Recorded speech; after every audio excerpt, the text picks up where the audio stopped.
બનાસકાંઠા જિલ્લાના વડગામમાં સ્થાનિક સ્વરાજ્યની ચૂંટણી પહેલા કોંગ્રેસ દ્વારા જનવિશ્વાસ સંમેલન યોજાયું હતું। આ સંમેલનમાં વડગામ તાલુકાના ચૌધરી સમાજના આગેવાનો ગોવિંદ ચૌધરી સહિત 60 જેટલા લોકો કોંગ્રેસમાં જોડાયા હતા।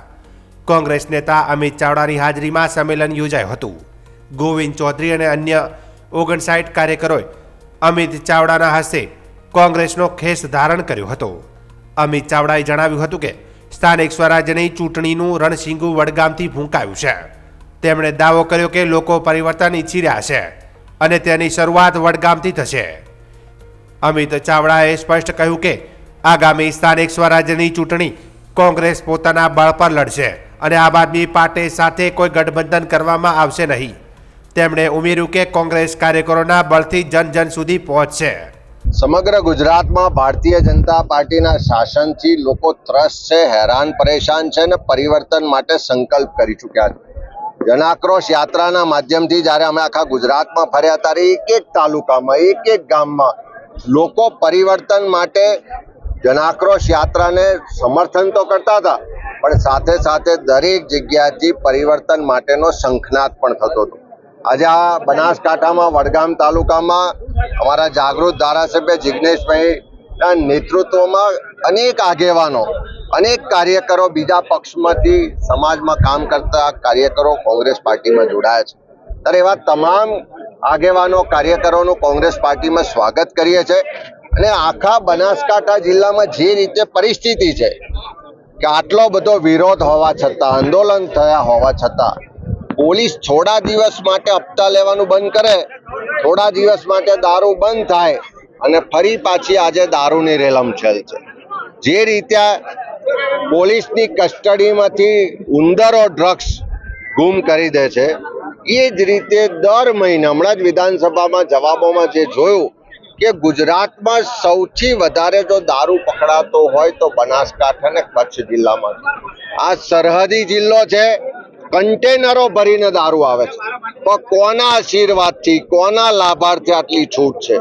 અહીંના ખેડૂતો પરેશાન છે, યુવાનો બેરોજગાર છે, મોંઘવારીથી લોકો ત્રસ્ત છે, પેટ્રોલ ડીઝલ માટે લોકો લાઈનોમાં ઊભા છે। એની ચિંતા સરકારને નથી, પણ એને પોતાના રાજકીય એજન્ડાઓ માટે, ચૂંટણીમાં ફાયદો લેવા માટે, એની જાહેરાતો, ઉત્સવો અને તાઇફા માટે સમય છે, એની ચિંતા છે, પણ લોકોની ચિંતા નથી। ત્યારે અહીંયાની પ્રજા આ કાયદો વ્યવસ્થાની પરિસ્થિતિ જે કથળી છે કે સામાન્ય ગુનેગારો પર 3rd ડિગ્રી ટોર્ચર કરવામાં આવે, એને બેરમીથી મારવામાં આવે, કાયદો હાથમાં લેવામાં આવે અને તેમ છતાં સરકાર એના માટે કોઈ કાર્યવાહી ના કરે। અને બીજી બાજુ ખુલ્લેઆમ ડ્રગ્સ આવતું હોય, ખુલ્લેઆમ દારૂ આવતો હોય, બુટલેગરો બેફામ હોય, ગુંડાઓ બેફામ હોય અને એની સામે સરકાર ચૂપ છે। ત્યારે ગુજરાતની પ્રજા પરિવર્તન માટેની તૈયારી કરી ચૂકી છે અને એટલા જ માટે આખા ગુજરાતમાંથી બધા જ લોકો આજે ધીમે ધીમે કરીને કોંગ્રેસ પાર્ટી સાથે જોડાઈ રહ્યા છે અને પરિવર્તનનો સંકલ્પ કરી રહ્યા છે। સાહેબ, કોર્પોરેશન અને સ્થાનિક સ્વરાજ્યની ચૂંટણીને લઈને રાજ્યમાં કોંગ્રેસની કયા પ્રકારની તૈયારીઓ છે? સ્થાનિક સ્વરાજની ચૂંટણીઓ માટે કોંગ્રેસ પાર્ટીએ ઘણા સમયથી લાંબી તૈયારીઓ કરી દીધી છે।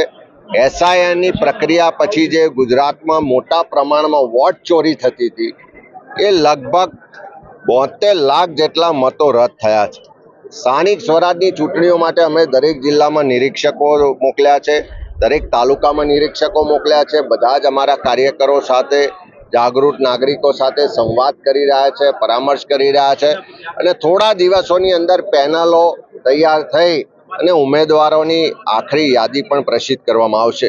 હું એટલું ચોક્કસ કહું છું કે આ ભાજપના રાજમાં જે રીતે કમિશન, કમલમ અને કૌભાંડનું નેટવર્ક આ છેલ્લા વર્ષોમાં ચાલ્યું છે, જે રીતે સૌથી વધારે ભ્રષ્ટાચાર આ સ્થાનિક સ્વરાજની સંસ્થાઓમાં ભાજપના નેતાઓએ, કાર્યકરોએ, ચૂંટાયેલા લોકોએ કર્યો છે, એ ભ્રષ્ટાચારીઓને ખુલ્લા પાડવા માટે, એ ભ્રષ્ટાચારીઓને દૂર કરવા માટે જનતા હવે આગળ આવી રહી છે, જનતા બોલી રહી છે અને ગુજરાતમાં સ્થાનિક સ્વરાજની ચૂંટણીઓમાં મોટા પાયે પરિવર્તન થવાનું છે અને કોંગ્રેસના આશીર્વાદ। ચૂંટણીમાં ભાજપ અને આ પડકાર કોની સામે?